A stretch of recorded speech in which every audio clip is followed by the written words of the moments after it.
नमस्कार, आप देख रहे हैं इंडिया की दहाड़। आज हम पहुंचे हैं करनाल के सेक्टर 14 के श्री कृष्णा मंदिर में।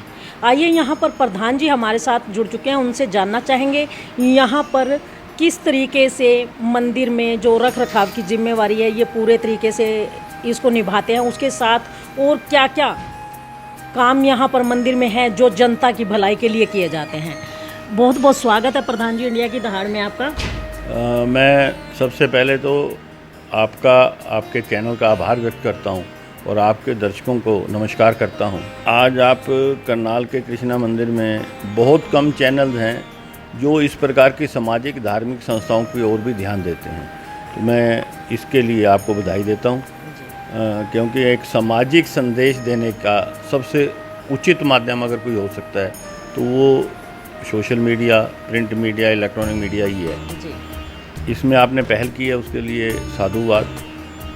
जहाँ तक श्री कृष्णा मंदिर वर्ष 1988 में सेक्टर 14 में इसका निर्माण प्रारंभ हुआ था और आहिस्ता आहिस्ता इसने एक विशाल रूप लिया है। इस सारे में स्वामी ज्ञानानंद जी महाराज की सत प्रेरणा से ये मंदिर का निर्माण प्रारंभ हुआ, क्योंकि उनका करनाल में अध्यात्म की दृष्टि से काफ़ी प्रसार रहा है।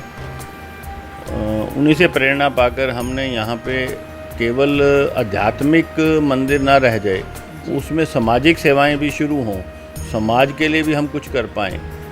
इसके लिए हमने यहाँ पे सुबह प्रातःकाल योगा की क्लासेस, डिस्पेंसरी, बच्चों को कंप्यूटर एजुकेशन, इस सेवाओं के साथ साथ एक जो सबसे महत्वपूर्ण सेवा मैं ये मान सकता हूँ, समाज के अंदर हमारी जानकारी में ये आया कि आजकल रिश्ते ढूंढना अपने आप में एक अलग से हर परिवार के लिए प्रोजेक्ट बन गया था। उचित रिश्ते मिल पाएँ, उचित जानकारी मिल पाए कि कौन लड़के हैं, उसके लिए हमने एक सेवा आज से लगभग 16-17 वर्ष पूर्व सेवा एक प्रारंभ की थी, जिसमें हमारे बहुत वयोवृद्ध हमारे कार्यकर्ताओं के जो बुज़ुर्ग हैं उन्होंने अपना समय देना शुरू किया। यहाँ पर एक बहुत ही अच्छी जो बात देखने को मिली कि पुरातन समय में जिस तरीके से घर परिवार बसाने के लिए हमारे बड़े बूढ़े बुजुर्ग जो हैं रिश्ते लेकर के एक दूसरे के पास जाते थे, एक दूसरे को बताते थे कि किस घर में लड़का बैठा है जवान, या किस घर में शादी लायक लड़की है।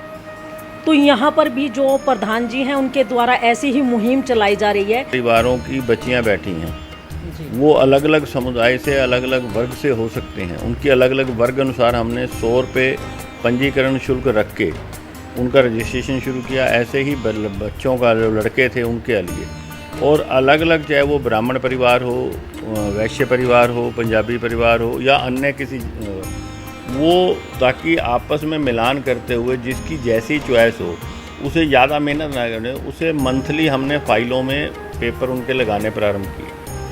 और अलग से जब रजिस्ट्रेशन होती है अलग से फार्म भरा जाता है, लड़की का है या लड़के का है। लड़के वाले उसको हम सेग्रीगेट करके अलग अलग वर्गों के हिसाब से उसके फाइलों में कर देते हैं, और इसी प्रकार से लड़कियों के जब भी किसी के रिश्ते के लिए जो भी परिवार आता है, जो 100 रुपये करके रजिस्ट्रेशन जैसे एक कार्ड बना के देते हैं, वो अपना कार्ड लेके आता है। 6 महीने उसके बाद कोई शुल्क नहीं है। 6 महीने तक वो जब मर्जी आए वो कोई सी फाइल का निरीक्षण करना चाहे फाइल का निरीक्षण करे। उसे जो रिश्ता पसंद आता है, 2, 3, 4, 5 नाम जब शॉर्ट लिस्ट कर लेता है तो हम उनका संपर्क नंबर उनको देते हैं, वो उनसे संपर्क करवा देते हैं। और इसमें मैं ये मान सकता हूँ कि मोर देन 60% मैच्योरिटी लेवल हमारे जितने लोग आते हैं उनका मैच्योरिटी लेवल होता है। क्योंकि काफ़ी सारे लोग आकर के बता जाते हैं कि हमारा रिश्ता हो गया, हमारा नाम काट दो, मंदिर से हमारा रिश्ता हुआ है। कुछ लोग आकर के मुंह मीठा कराने के लिए मिष्ठान लेकर के आके तो भी हमें जानकारी मिल जाती है। तो मुझे ये लगता है कि ये अपने आप में एक यूनिक सेवा है, लोगों को परेशानी से सामाजिक कार्य में है। अध्यात्म की दृष्टि से जो हमारे जितने भी पर्व त्यौहार सनातन रीति में आते हैं उन सब का यहाँ पे मंदिर में पालना होती है।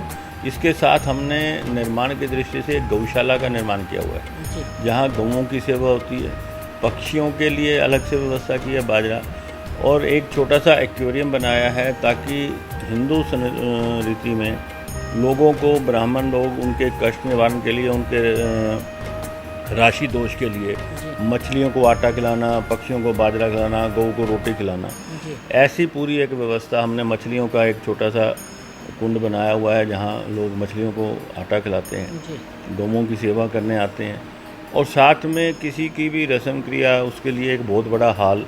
यहाँ सामाजिक कार्य निरंतर नृत्य प्रति चलते रहते हैं। ये सब जनता के सहयोग से करनाल राजा करण की दानपूर भूमि कहलाती है। इन सभी दानवीरों के कारण से ये सेवा कर पाने में संभव हो पाए। प्रधान जी, अभी आपने बताया कि जो आप ये रिश्ते करवाते हैं यहाँ पर, उनके लिए फ़ाइल तैयार करवाई जाती है, तो उस फाइल में जो परिवार के लोग हैं उनको क्या क्या डॉक्यूमेंट्स जमा करवाने होते हैं? जो आमतौर पे सनातन रीति में परिवार की पूरी डिटेल, उनके कितने भाई बहन हैं, बच्चे हैं, उनका व्यापार क्या है, उनका अपनी प्रॉपर्टी क्या है, क्वालिफ़िकेशन, बच्चों की क्वालिफ़िकेशन क्या है, हाइट क्या है, डेट ऑफ बर्थ क्या है और समय क्या है। क्योंकि जब सनातन धर्म के हिसाब से जब मिलान होता है, गुणों का मिलान किया जाता है, उसमें विशेष तौर से दो मुख्य बातें होती हैं: जन्म तिथि, जन्म स्थान और जन्म का समय।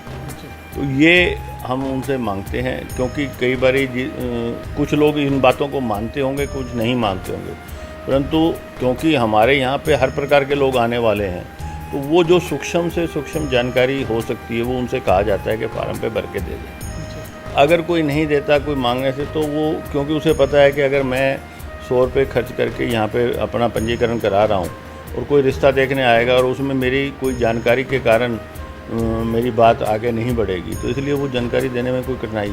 हाँ, हम ये बात का ज़रूर ध्यान रखते हैं कि हम जानकारियाँ सार्वजनिक नहीं करते। केवल जो लोगों की रजिस्ट्रेशन है, जो लोग अपनी बच्ची के लिए, अपने बच्चों के लिए रिश्ता देखना चाहते हैं, वो फाइल का अवलोकन करने के लिए उनको देते हैं, और उसमें भी उनका संपर्क नंबर या उनका एड्रेस नहीं होता सीधा। पहले वो अपनी पसंद के हिसाब से रिश्ता सेलेक्ट कर लेते हैं, उसके बाद उनको ये लगता है कि ये 2-3 नाम हैं, इनका कॉन्टैक्ट नंबर, तो हम उनको बात को सार्वजनिक करते हैं, उनका एड्रेस और उनका संपर्क नंबर उनको उपलब्ध कराते हैं। तो ये सेवा प्रधान जी कब से शुरू है? ये लगभग पिछले 16-17 वर्षों से हमने ये सेवा प्रारंभ की है। तो इसमें करनाल से ही लोग आते हैं या अदर डिस्ट्रिक्ट से भी लोग आते हैं, जो मतलब अपने बच्चों के लिए? यहाँ तक कि जी खाली डिस्ट्रिक्ट ही नहीं जी, करनाल ही नहीं, हरियाणा के दूसरे ज़िलों से ही नहीं, दिल्ली, राजस्थान, उत्तर प्रदेश, यहाँ से भी काफ़ी लोग आते हैं। दिल्ली में भी, दिल्ली से बहुत लोग आए हैं जिनके रिश्ते हुए हैं यहाँ पे। दिल्ली से लोग आए हैं, पंजाब से भी लोग आते हैं। ऐसा नहीं है कि खाली करनाल से ही आते हैं, पूरे हरियाणा प्रांत से तो आते ही हैं, परंतु आसपास लगते राज्यों से भी काफ़ी लोग हैं। जैसा कि अभी आपने बताया कि अन्य प्रांतों से लोग आते हैं, अन्य राज्यों से लोग आते हैं, तो इसमें काफ़ी लोगों की टीम होगी आपके साथ। ऐसे कितने लोग हैं जो इस ऐसे है जी, हमारी, मैं बताता हूँ, मंदिर संस्था की अपनी एक बॉडी है, 31 मेंबरों की रजिस्टर्ड बॉडी है। उसके साथ साथ सेवा में अब संलिप्त होने के लिए कुछ हमने कर्मचारी रखे हैं, कुछ हमारे जो समाज सेवी भाई हैं, बुजुर्ग हैं, वो निःशुल्क अपनी सेवा देते हैं। ऐसे मतलब बहुत सारे साथी हैं, जो कि ये मेरे दाएं बाएं वीरेंद्र जी बैठे हैं, अशोक मदान जी बैठे हैं, अपना देवेंद्र शर्मा जी बैठे हैं। ये सभी लोग सेवा कार्यों के लिए तत्पर रहते हैं। अभी पीछे कोविड जैसी महामारी का जब हुआ और शुरू में माननीय प्रधानमंत्री जी के आह्वान पर ये हुआ कि जो लोगों को, जो असमर्थ हैं, जिन्हें भोजन की दिक्कत है, तो हमारे सभी साथियों ने मिलकर के राशन वितरण के काम को अपने जिम्मे लिया। और मुझे ये आपसे शेयर करते हुए बड़ा हर्ष हो रहा है कि लगभग 6000 परिवारों को, जितना समय भी 2-3 महीने जब तक विस्थापित जो प्रवासी मजदूर लोग परिवार यहाँ आए हुए थे, जब तक वो वापस नहीं गए, तो उनको कच्चा राशन हम यहाँ उपलब्ध कराते थे। यहाँ तक क्योंकि संयोग से आप पानीपत से हैं, तो कुछ पानीपत से भी फ़ोन आए और हमने पानीपत में भी राशन भी दिया। आपका शुभ नाम? अशोक कीजिए। जी। तो देखिए ये थे श्री कृष्णा मंदिर के प्रधान अशोक सुखेजा जी, जिन्होंने बखूबी बताया कि यहाँ पर मंदिर की संस्था के साथ जुड़ कर के किस तरीके से लोगों की सेवा की जाती है और किस तरीके से लोगों को कहते हैं कि आज के युग में जहाँ बच्चों के रिश्ते करना अपने आप में एक जंग का रूप ले चुके हैं, लोगों को काफ़ी मेहनत मशक्क़त करनी पड़ती है, वहीं इनकी संस्था के द्वारा एक आसान तरीका, लड़के हों या लड़कियां, उनका रजिस्ट्रेशन करके उनकी फाइल्स तैयार करवाई जाती है। काफ़ी मेहनत करने के बाद ये लोग उनके रिश्तों को जो है सिरे चढ़ाते हैं, जो कि एक बहुत ही पुण्य का काम है। आइए हमारे साथ और सदस्य हैं संस्था के, उनसे भी जानना चाहेंगे। सेवा कोई भी हो, सेवा करने के बाद शांति तो महसूस होती है, और ये शांति प्राप्त करने के लिए आदमी पता नहीं कहाँ कहाँ जाता है, लेकिन हम तो यहीं मंदिर में बैठ के ही सेवा करते हैं, जिससे हमें संतुष्टि मिलती है। मैं आपको ये फाइल दिखाऊंगा। ये जो फाइल है हम ऐसे तैयार करते हैं, ये हम हर महीने की अलग रखेंगे हम। जैसे ये जनवरी की है फाइल बनी हुई, तो इसमें पहले हम ये फार्म भरवाते हैं बच्चों से, और उसके बाद ये सारी इकट्ठी रखी है। एक फाइल के अंदर हमने सारे के सारे लड़कों के रखे हुए हैं, और ये दूसरी फाइल है हमारे पास, इसमें हमने सारी लड़कियां जो हमारी बच्ची हैं उनके बारे में सारी जानकारी रखी हुई है। जब भी कोई लड़के वाले आते हैं और उनको लड़की की तलाश होती है तो उनको हम ये वाली फाइल देते हैं, और जो लड़की वाले आते हैं उनको लड़के वाली फाइल देते हैं, ताकि कोई भी जानकारी उन्होंने लेनी हो इसमें से ले सकते हैं। और उसके बाद जो कमी रह जाती है, कुछ रह जाता है, उसके लिए हमारी संस्था जो है वो उनके साथ मिलके सारा काम कराती है, और इसमें से वो कामयाब हो जाते हैं, और हमारे को वो भी संतुष्टि देती है। और ये हमारी संस्था का काम है। इसके अलावा भी हमारी संस्था जैसे गौशाला का बहुत अच्छा काम है हमारा, और हमारे को लोग भी बहुत अच्छी तरह से हर तरह से संपर्क करते हैं, और उनकी ये सारी चीज़ पूरी होती है। और हमें सहयोग में भी कोई भी व्यक्ति कोई कमी नहीं करता, जितनी हम उम्मीद करते हैं उससे ज़्यादा हमें लोग सहयोग भी करते हैं। ये सेवा करते हुए कभी कोई ऐसा क्षण आया जिस समय आपको ये लगा हो कि शायद इसके बाद आनंद की कोई सीमा नहीं है? कुछ ऐसे क्षण? ऐसा तो रोज़ ही महसूस होता है जी, पता नहीं किस किस तरह के लोग यहाँ आ जाते हैं जी, और वो हम तो इतनी उनकी सेवा कर ही नहीं सकते जितना वो आशीर्वाद दे जाते हैं। उस कई बार ये महसूस होता है पता नहीं हमारे से कुछ ले गया या हमें दे गया। इस चीज़ का एहसास तो रोज़ ही नया नया एहसास होता है जी। क्या नाम है आपका? वीरेंद्र सचदेवा जी। तो देखिए ये थे वीरेंद्र सचदेवा। इनका ये कहना है कि सेवा करते हुए ऐसा लगता है कि मानो हमने किसी को कुछ नहीं दिया, उल्टा वो ही हमें इतना कुछ दे गया। वो जो आनंद के क्षण होते हैं वो अविस्मरणीय होते हैं, वो उनको तो मतलब भुलाया ही नहीं जा सकता। किस तरह से हमारे जो बच्चे हैं, हमारी जो युवा पीढ़ी है, उनके घर परिवार को बसाने के जो यत्न किए जाते हैं समय दर समय, और ये प्रयत्न ये आज से नहीं, ये 17 सालों से कर रहे हैं। इन 17 सालों के अंदर इन्हें शायद आज तक खुद भी याद नहीं होगा कि कितने लोगों के इन्होंने घर बसाए और कितने जोड़े इन्होंने बनाए। कहते हैं कि जोड़ियाँ ऊपर वाला बनाता है, लेकिन नीचे कोई ना कोई सहयोगी जरूर होता है। तो उसी सहयोगी के रूप में ये श्री कृष्ण मंदिर की जो संस्था है करनाल सेक्टर 14 में, वो अपना पूरा योगदान दे रही है।